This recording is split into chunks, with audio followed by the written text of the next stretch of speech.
hilingan, walang pinoprotektahan, walang kasinungalingan, serbisyong totoo lang.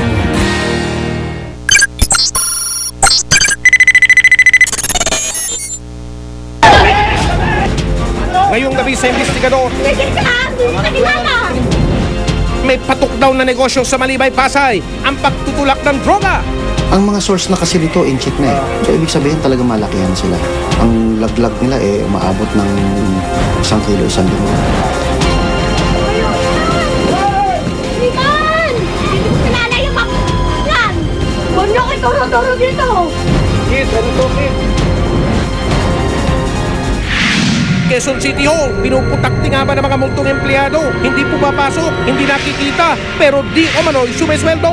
Halos lahat ng konsehal merong ghost employee na sa payroll. Hindi naman nakikita dito sa City Hall at wala naman sa mga area. Magandang gabi po, ako si Michael Riquez at ito ang investigador. Huwag kayong bibitiw dahil ang mga kwentong isinusumbong nyo sa amin, hindi namin tatantanan.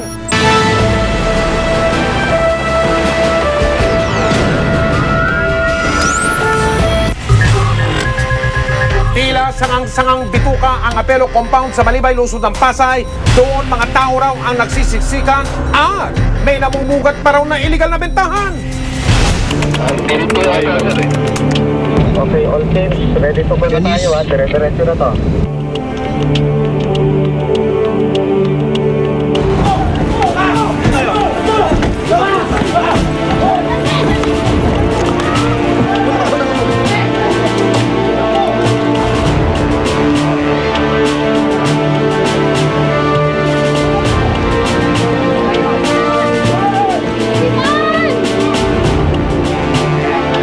Nilusob ng Philippine Drug Enforcement Agency ang isang pinaghihinalaang lungga ng illegal na droga sa lungsod ng Pasay.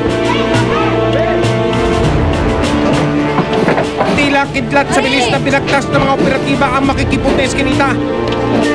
Animo'y nakikipaghabulan sila sa oras. Pasok kayo sa bahay! Pasok! Sabay! Pasok! Pasok! Pasok! Pasok! Dahil sa bawat segundong masasayang, maaaring makatakas ang mga target na tulak o maidispatcha ang mga ebidensya.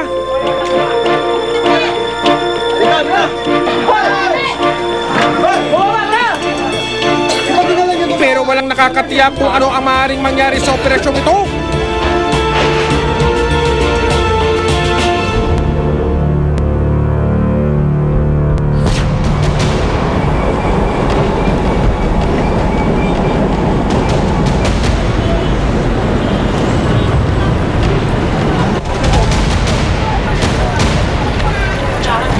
Bakas ang kahirapan sa Apelo Compound sa Malibay, Lungsod ng Pasay.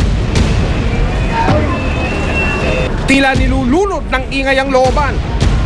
Ang mga bulungan tungkol sa mga patagong bentahan.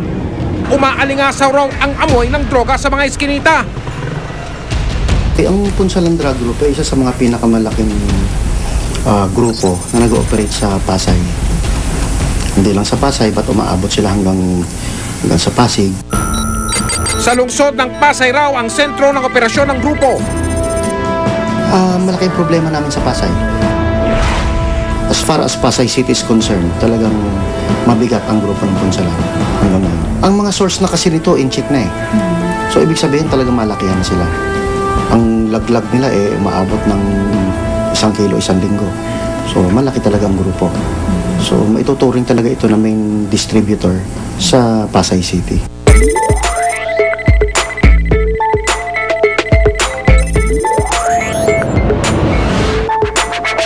Lumubog ang mga operatiba ng PIDEA sa lugar para manmanan ng umano'y kalakalan ng mga itinuturong tulak. Isa sa kanilang pinuntirya si alias Oyi. Ayon sa PIDEA, ang maliit na pintuang ito sa bahay ni Oyi, lagusan daw ng inilalako niyang shabu.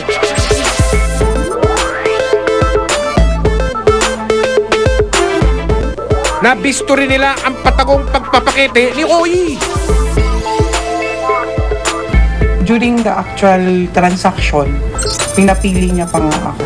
Yung item niya galing sa isang pouch. Binunot niya doon. Pinapili niya pa kami. So marami yung pinagpilian niya. Nagkataon lang na 2 sachet yung bibili namin. sa halagang 1,000. Namatahan din ng mga operatiba ang isang bata. May kasama siya, may bata pa nga eh. Sa harap ng bata, inabot niya sa akin yung item.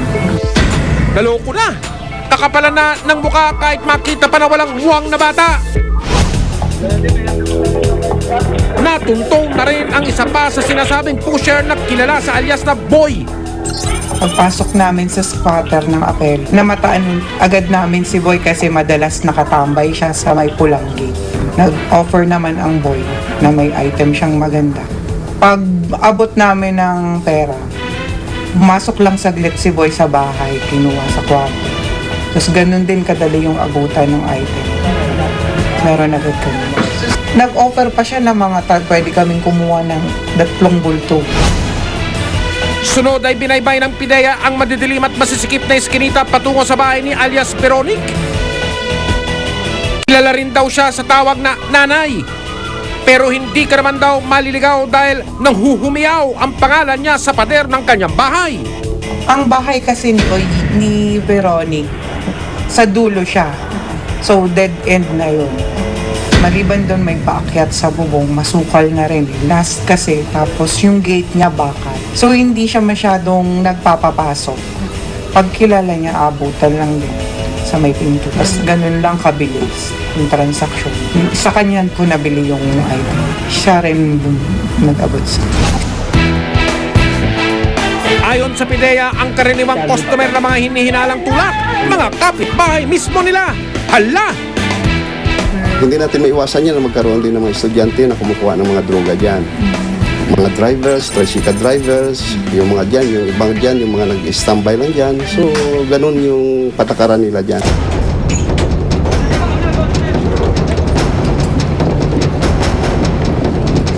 Dalawang beses nang sinalakay ng PIDEA ang apelo dahil daw sa karapalang bentahan ng droga.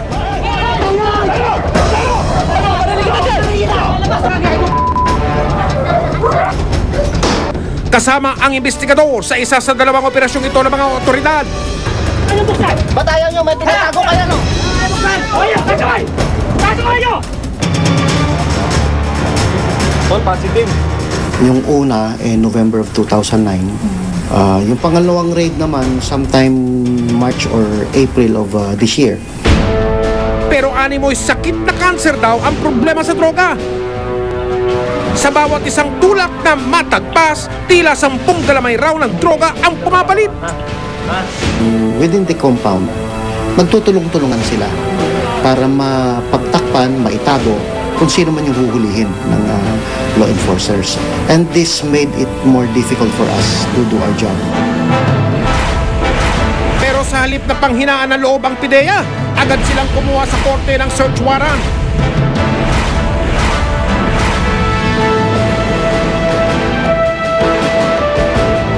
Pinag-aralan na rin nila kung paano papasukin ang isa sa di umano'y pinakadelikadong lugar sa Kalakhang, Maynila.